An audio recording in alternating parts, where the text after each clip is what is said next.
Iya. Di Begitu. balik itu apa? Ada target politik untuk kepentingan 2024? Oh, nggak ada. Ini adalah event. Ya, ini kita punya bangsa yang besar. Bangsa Indonesia yang cukup besar yang kaya raya. Kemaripah lo jinawi. Ya toh? Tetapi seperti Amerika, ya Inggris sudah menyelenggarakan. Ini Bung Karno yang telah memerdekakan ini. Sudah dikenal di mata dunia. Dengan adanya formula, tentu saja dunia akan menyorot Indonesia. Apa kata Pak Jokowi? Kita tidak perlu pinjam dan kita menjadi udah negara besar. Ya, kita sudah ini, sudah ini, sudah ini.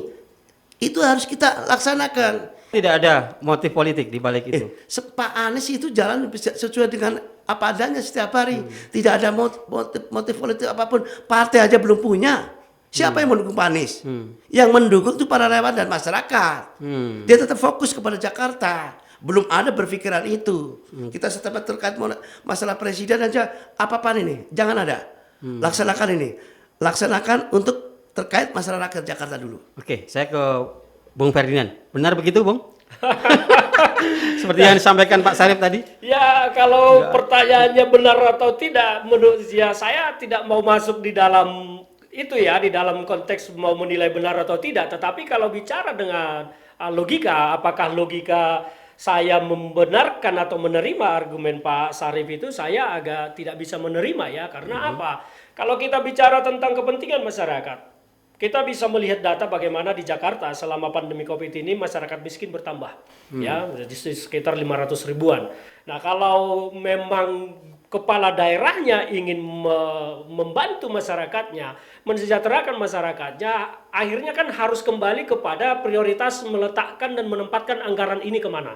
Apakah ke rakyat atau ke sebuah event yang sebetulnya tidak terdampak kepada rakyat. Nah, kalau kita mau mengkaji, sayangnya memang studinya tentang formula ini kan belum rampung, belum sempurna, belum selesai. Seberapa besar sebetulnya dampak ekonominya terhadap masyarakat, dan seberapa besar dampak yang dihasilkan daripada biaya yang dikeluarkan. Apakah berimbang, apakah beruntung, atau apakah merugikan? Ini kan juga belum studinya belum selesai. Nah, makanya kalau seperti tadi, ya, saya melihat kalau dikatakan tidak ada kepentingan kepada 2024, ya logika saya tidak bisa menerima itu. Menurut saya, apa yang dilakukan Pak Anies ini terkait dengan Formula E syarat dengan kepentingan politik, karena memang ini akan mengangkat nama Pak Anies secara internasional. Ya, karena ini kan event internasional. Tapi kalau alasannya kemarin Indonesia akan dikenal dunia, Jakarta kan ini, ya Jakarta dan Indonesia itu kan bukan negara kecil yang baru lahir. Ya, dari zaman dulu sebelum merdeka pun Indonesia ini sudah dikenal dunia. Jadi kalau argumennya ke sana,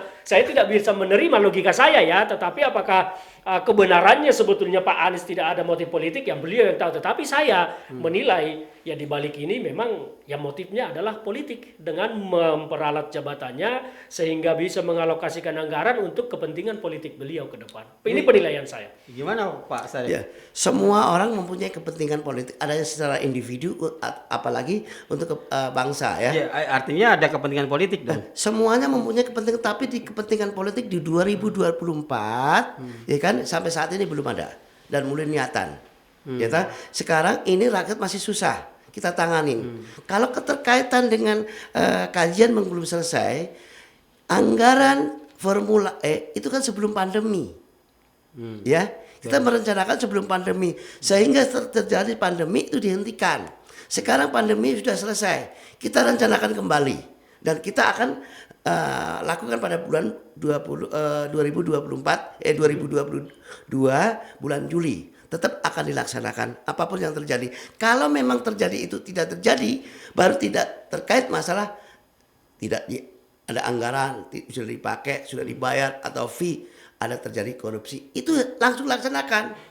Kalau memang terjadi korupsi, laporkan kepada BPK maupun KPK. Tetapi kita lihat saja nanti di 2022 bulan Juli tersenggalan atau tidak. Keterkaitan itu baru kita menilai Pak Anies korupsi atau tidak, ngulur-ngulur atau tidak. Pak Anies sangat komitmen. Itu saja. Gitu ya. Iya. Bung Ferdinand, kira-kira ada nggak sih upaya ya untuk Ini dalam konteks penyelenggaraan ajang Formula E ini, Ya. yang dari anggarannya kan triliunan ya. Betul sekali. Kira-kira ada nggak sih motif di balik itu untuk mengumpulkan dana untuk logistik pertempuran di 2024? Iya, jadi kembali ke situ. Memang ini pertanyaan yang rumit ya, tetapi ya kalau Nggak, karena kan pilpres itu butuh logistik Oh, yang sangat. besar, butuh finansial yang sangat jadi besar. pemilihan kepala desa aja butuh logistik, apalagi pemilihan presiden. Nah, ini Ya, kira-kira tetapi kalau kita menduga-duga sebetulnya akhirnya kan prasangka yang muncul. Kenapa muncul prasangka? Karena berulang kali kita mewakili publik masyarakat mempertanyakan tentang Formula E ini sebetulnya statusnya seperti apa, tidak kunjung ada penjelasan. Bahkan ketika teman-teman di DPRD berusaha menginisiasi interpelasi yang kemungkinan besar nanti tidak akan jalan ya, karena mayoritas masih mendukung Pak Anies dalam hal ini, kemungkinan tidak akan jalan. Nah, sebetulnya menurut saya supaya prasangka dan dugaan-dugaan publik ini terhadap Pak Anies yang kesannya ini seolah-olah membuat acara untuk mengumpulkan logistik itu gugur dan batal.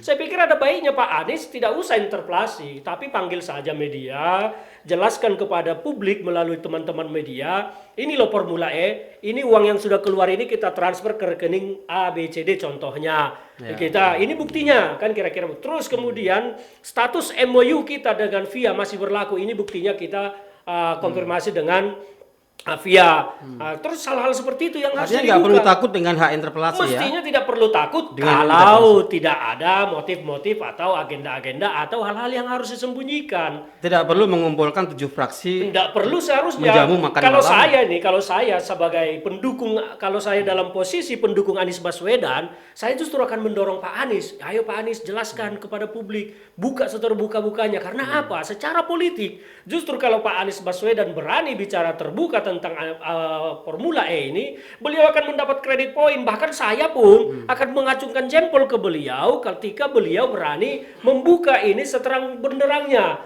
Karena apa? Berarti beliau orang jujur, orang baik, orang benar. Jangan kita mengklaim orang jujur, orang baik, orang benar, tetapi tidak berani berbicara terbuka tentang sesuatu. Kan masalahnya ini, sehingga akhirnya apa ya namanya, apalagi netizen kan, netizen kita ini julid-julid banget. Ngomongnya bisa langsung nyentil, nyundut lebih panas dari api rokok. Akhirnya kan prasangkanya ke sana. Oh ini jangan-jangan Anies Baswedan mau ngumpulin logistik nih. Akhirnya kan seperti itu. Nah, prasangka-prasangka seperti itu menurut saya akan gugur kalau pendukungnya Pak Anies justru mendorong Pak Anies Baswedan membuka, nggak usah interpelasi, panggil aja media, kumpulkan. Ini loh, Konferensi buka. pers. Ini loh bukti transfernya, saya bayar ke sana. Ini loh perjanjian kita dengan MOU, ini loh ini segala macam. Kan ada beberapa poin yang harus dijelaskan di sana. Jelaskan saja ke publik, saya pikir selesai, bahkan Anies Baswedan akan ditepuk tangan dunia menurut saya. Tapi kalau justru menyembunyikan dan tidak menjelaskan, ya orang akan tetap berprasangka, dan Anies Baswedan beserta pendukungnya tidak boleh menyalahkan orang lain kemudian karena berprasangka seperti itu. Karena apa? Ya orang kita kan selalu mengingat, takut karena salah, berani karena benar.